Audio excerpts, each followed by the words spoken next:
Баршаңызға ассалаумағалейкум достар, қалдарыңыз қалай? Бүгін осындай сүзбе қосылған өте дәмді, нәзік вафли дайындайтын боламыз. Міндетті түрде жасап көріңіздер.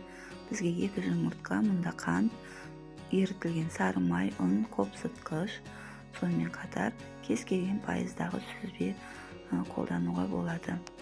Алдымен 2 жұмыртқамыз бен қантымызды жақсылап араластырып аламыз.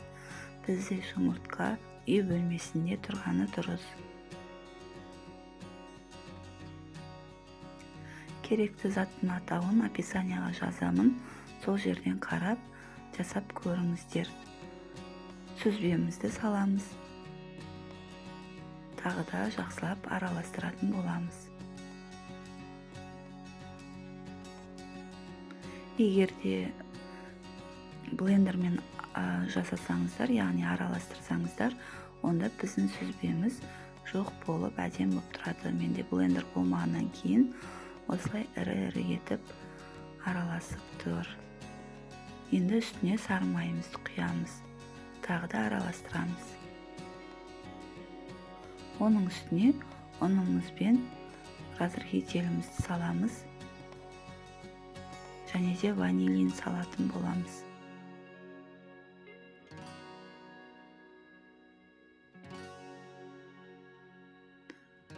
Бір келкі масса болғанша араластыратын боламыз.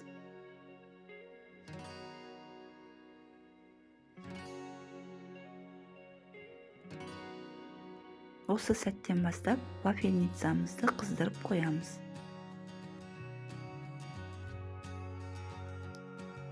Осындай қою масса болып шығады.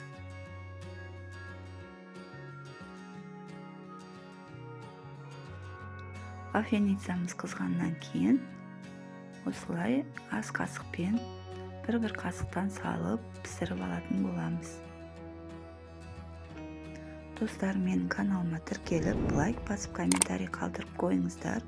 Каналыма қолдау білдіріп, достарыңызға, туыстарыңызға таратып, көмектесіп жіберсеңіздер болады. Алдын ала рахмет, Алла разы болсын.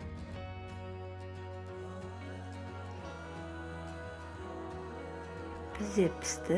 Вафельницам менің кішкене дұрыс пісірмейді, сондықтан әркім өзінің вафельницасына қарап отырсын.